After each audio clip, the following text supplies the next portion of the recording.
As the 76ers are battling for a playoff spot, currently in the 8th seed, they need Tyrese Maxey to step up and win them games, and that's exactly what he's been doing. Maxey is having a most improved player type of season, averaging 25 points and 6 assists, and his production has only increased after Joel Embiid has went down with injury. Obviously, the Sixers have struggled since Joel has went down with injury, as he was a top 5 player in the league when healthy and the MVP candidate before he got hurt. But in Joel's absence, Tyrese Maxey has stepped up and been big for the Sixers, single-handedly keeping them afloat in the playoff race, just playing pretty good basketball on a team that had their whole offense run through a guy who is now not on the court.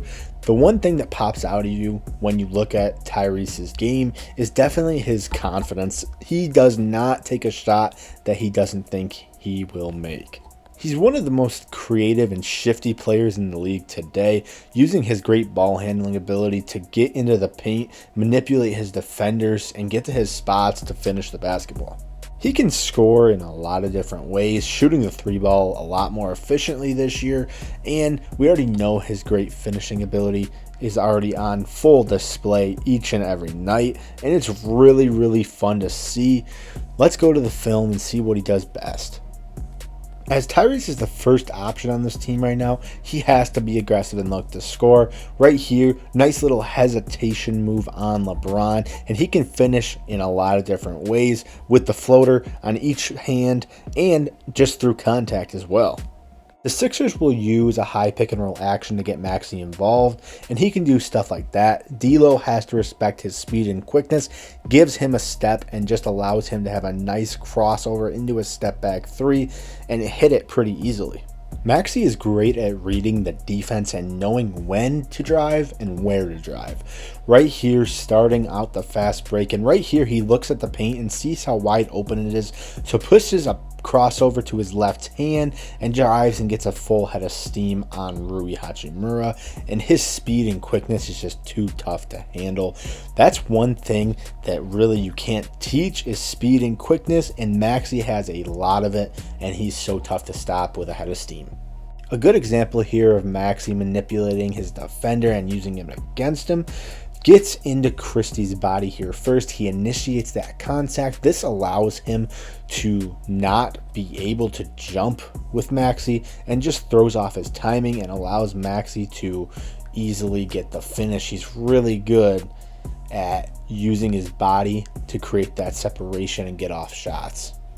Sixers will also utilize Maxey in these off-ball sets, get him running and get a head of steam all the way to the basket. Right here, gets into the paint, finishes on the other side of the rim to protect the ball from AD, who is a great shot blocker, and he can finish with both hands, which makes him so elite. Great IQ here by Maxey, reading Brook Lopez, noticing that he's in the drop coverage, so knowing that when he comes off this screen, that dribble handoff, he's going to get a wide open 3. It's one of the part of the games that makes him so successful is just his basketball IQ. His ability to read a defense is very underrated. He knows when to drive. If the paint is open, he can read defensive coverages in the pick and roll, and it allows him to create open shots for himself and make the right play. Tyrese's best part of his game is his speed and quickness. That's on full display right here. And when he gets to the paint, he notices the shot blocker goes straight up and torts his body in the air to the right so he avoids the shot blocker. Just another part, an element to Tyrese's game that allows him to finish so well. Tyrese can definitely read a defense again right here. Brook Lopez is not in drop coverage. He steps up, so he knows he can just get by him with his speed and quickness. But when he sees Giannis in the paint, he knows that he's not going to be able to go up against a shot blocker like that. Drives in, and he allows himself to kick it out and create shots for his teammates. So his driving ability and speed and quickness doesn't just benefit him, it benefits his team as they get good open looks off of that. On this play, he puts Pat Bev in jail, gets him on his hip right here, keeps him in front, and just rises up with the floater over Brook Lopez. Using that floater allows the shot blockers to mistime their jumps, and it's a really effective way to avoid them and get a good clean shot off.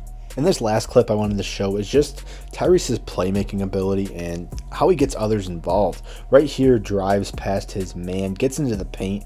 Notice how they're collapsing in. He has a gravity to him where you have to bring in the help side, and he always makes the right, correct play. Hits Batum for the wide open three. This is something they can do that's going to help them be successful, and if they want to make that push for the playoffs, as an 8 seed right now, they're going to have to keep winning games, and Tyrese Maxey is going to be their guy. He's going to be the guy who steps up for him, and is the reason why they even have a chance to make the playoffs in general, and hoping for Embiid to come back. If they can get him back and Tyrese leads them to the playoffs, then you never know what could happen with those two superstars. Anything's possible. Joel was playing at an elite MVP level before he got hurt, and if Tyrese can be that 1A, 1B guy, to him, he's going to be pretty deadly and elite, and this team will be fun to watch when it comes playoff time. Thank you guys for watching. Hit the subscribe button down below. Peace.